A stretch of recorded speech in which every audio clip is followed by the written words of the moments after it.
Já faz um bom tempo que eu escrevo, que eu mantenho o blog Transformives, mais de 10 anos. E há mais de 10 anos eu escrevi um texto que até hoje ele é uma bússola para mim, é um guia para mim. Um texto simples, chamado Pedras em Pães. Nesse texto eu falo sobre o momento que eu mudei para uma casa onde o antigo morador deixava algumas pedras em cima do muro para jogar nos cachorros que moravam do lado, na casa do lado, que eram muito barulhentos. E aí eu fiz questão, eu pensei, né, deixar elas ali, usar a mesma técnica dele, né? Mas depois eu pensei, não, eu vou fazer diferente, eu vou fazer amizade com esses cachorros. Então eu vou trocar as pedras por pães. E eu fiz isso. E funcionou por um tempo. Porque eles se tornaram meus amigos, eles ficavam esperando os pães, e quando eles estavam muito barulhentos, latindo muito, principalmente à noite, eu ia lá e jogava alguns pães para eles. Esse episódio que eu passei com esses cachorros, há muitos anos atrás, eles serviram para eu falar sobre essa questão de que nós estamos sempre diante da possibilidade de agir, de reagir com pedras ou com pães. Então eu marquei esses dois símbolos para mim, pedras ou pães. Eu vou reagir diante disso com pedras, com hostilidade, ou com pães, que é com essa vontade de dialogar, de explicar, de se comunicar. Engraçado que eu lembrei, enquanto escrevi esse texto, das palavras do demônio a Jesus durante a tentação, que o demônio fala para Jesus: transforme essas pedras em pães. E assim, Jesus não transformou aquela pedra em pão, mas o fato é que Jesus, em toda a sua jornada aqui na terra, foi isso que ele fez.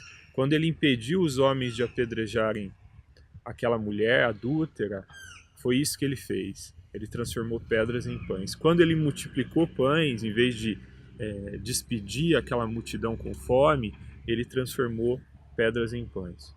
O fato é que está sempre diante do cristão, daquele que segue Jesus, esse desafio.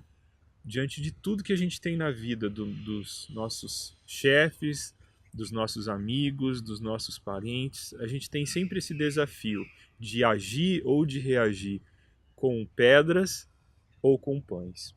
Depois de 10 anos que eu escrevi essa reflexão, eu vejo o quanto é difícil agir e reagir com pães. Parece que é natural agir e reagir com pedras, com hostilidade, se defendendo, muitas vezes atacando para se defender.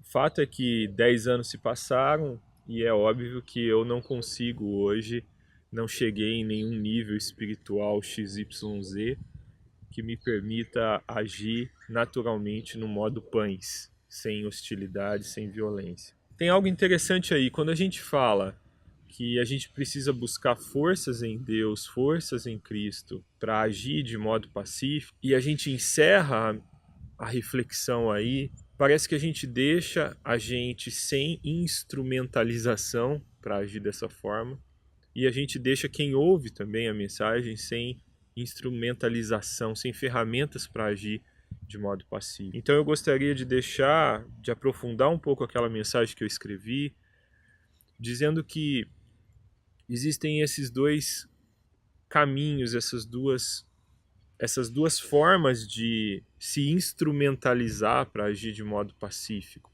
A primeira é se conhecer, saber o que te fragiliza naquilo que o outro fala ou faz, que te leva à violência, agir com violência, porque quando você conhece aquilo que te fragiliza, no momento em que você é injustiçado ou fragilizado, você sente aquilo e se cuida automaticamente para que você não devolva pedras.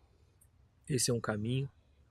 O outro caminho também é procurar desenvolver formas de comunicar, de agir e de reagir de forma não violenta. Muitas vezes a gente nem sabe como fazer isso. Então não tem como você agir de um modo que não seja violento se você não sabe fazer aquilo de uma outra forma que não seja violenta. Nós cristãos não podemos fugir desse embate. Se uma pessoa não se coloca como cristã, ela pode definir modos de vida e definir que em determinados momentos ela será sim violenta, porque ela quer ser violenta. Nós cristãos temos um mestre que nos ensinou a vencer o mal com o bem. E esse desafio que ele nos colocou nos leva a procurar essa instrumentalização para viver de uma maneira pacífica em tudo e com todos. Transformai-vos.